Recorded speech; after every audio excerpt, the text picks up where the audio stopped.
And thank you all again for welcoming here and for welcoming me here, and thank you, Tony, for welcoming me here. I was very excited when Tony asked me to come here and be part of this, because the two of us share so many similar ideals, not only on the issues, but also on what we see as the next generation, and really grooming the next generation of leaders. And that's what I've, of course, been working on through our political action committee, but it's so refreshing to see that there's actually someone involved in politics who's also working for that as well. Now, as I stated before when I was up here, that BEHR has been working across the state getting young voters involved, and young voters are really a voting bloc consistently ignored by both sides of the aisle. And Republicans assume that we're only going to vote Democrat, so they don't cater to us at all. And Democrats take us completely for granted. And so being ignored by both sides of the political spectrum, it's no wonder why young voters don't get involved in any sort of election. But what we need to try to do is really get these young people involved so that they can be part of the next generation. And what they need to understand is that what our politicians are doing now aren't only affecting today, but really generations to come. And while my mission has been focused primarily on the past, on the future, I think we need to also remember the past and look at where we came from in order to see where we're going. Now with me today, as I showed you my tale before, is both my grandparents and my dad here. And their stories are true American success stories. My great-grandfather came to America in the 1920s, and Grandpa was the first in our family to go to college. He went to the Pratt Institute for Architecture and founded his own architecture firm in 1971, Fuller and D'Angelo, which has grown these past 39 years with Dad at the helm as well, really into one of the most respected firms in our region. So while it doesn't look like I'll be joining the family business, because I'm here, the foundation that they laid for me is really what allows me to do what I'm doing here today. And so we must never forget where we come from, whose shoulders we're standing on, and that can help us to get where we're going. Now there's an old saying by Winston Churchill that I'm going to change a little, that basically says that if you're under 30 and a Republican, then you have no heart. But if you're over 30 a Democrat, you have no brain. Well, thank you.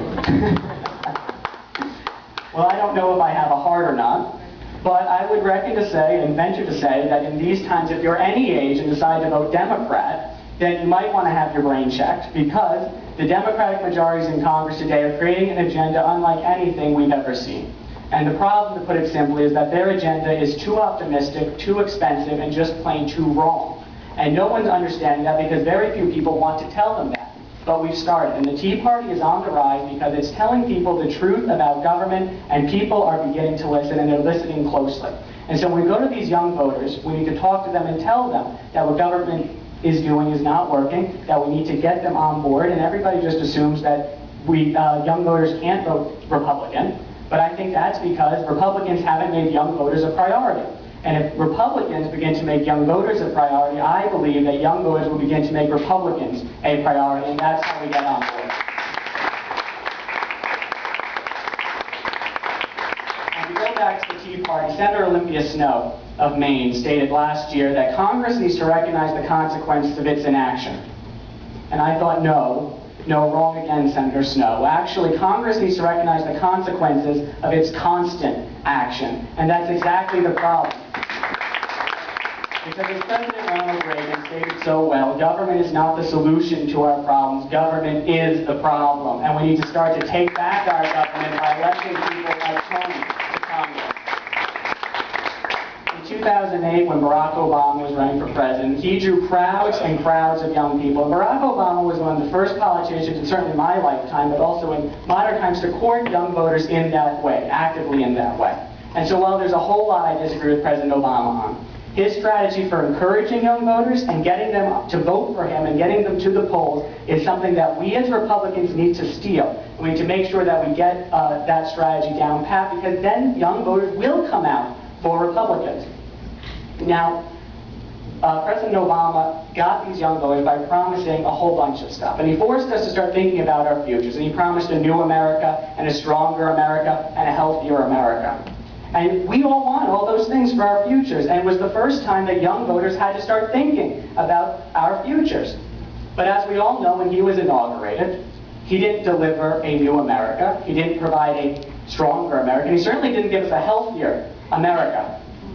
But what we need to recognize, and what young voters need to recognize, is what the Congress does now, and what the President does now, is not only things that are affecting today, but will affect generations to come. And so the problems that Barack Obama, Nancy Pelosi, and Eliot Engel are all causing for us today are all problems that me and my peers are going to have to solve 20 years from now. And we are going to solve them, but we're going to have people like Tony making them a little easier for us. And so quite simply, young voters need to turn that yes we can into no we won't. No, we won't be taken advantage of anymore. No, we won't be lied to by the Democratic machine. And no, we won't let corrupt politicians sell away our futures that we're going to work hard to preserve. That's right. And so it's clear that Barack Obama was not the change we needed. But we do still need some change. And to quote my good friend Chris Christie over in New Jersey, if we want to change Washington, we can start by changing congressmen. And that's exactly what we're going to start to do over the next few months. Now, I like watching the State of the Union. I always watch it. And my favorite part of the State of the Union is when the Sergeant at Arms introduces the President to the Speaker of the House. And as the Cabinet walks in, followed by the President, members of Congress hoard the rafters there. Ever seen that? Yep. And watching that, you get to know pretty well who the really slimy politicians are, because they're the ones who are always up in those rafters. And they stand there, they get to the chambers hours and hours beforehand so that they can reserve their seat. So when the President walks in, he's going to see them. And every year I see one recognizable face in those rafters.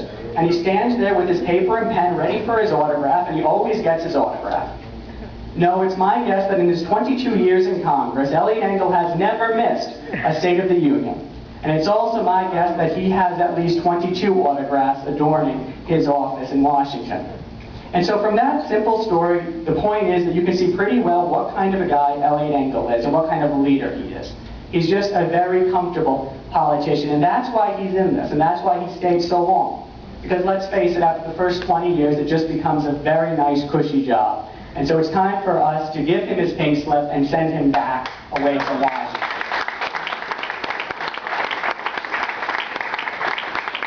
When I started getting involved with this campaign only a few weeks ago, people asked me, why are you wasting your time? Because the 17th Congressional District is a Democratic stronghold, and a conservative Republican certainly can't take down a political juggernaut like Eliot Engel. And I just thought that's probably what they told Scott Brown, and that's probably what they told Chris Christie. And if it can work in Massachusetts, and it can work in New Jersey, then it can certainly work right here in New York. Our message will resonate with voters, and they will recognize that Tony Mele is the best candidate in this race and the strongest candidate in this race. And I've also heard that promises are like babies.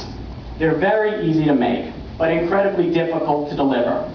But there's at least one promise that I don't mind making here today, and that we're all going to help deliver over the next few months, and that's that Tony is going to be an incredible congressman.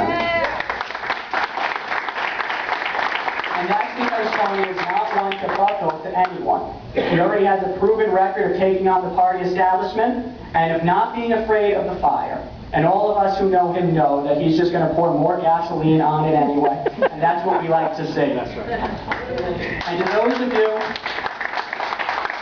who don't think that a real conservative can win in a blue or even a moderate district, let's look at Kentucky, where Rand Paul effectively destroyed the GOP establishment. Look at Florida, where Marco Rubio is on track to end the careers of two lifelong politicians.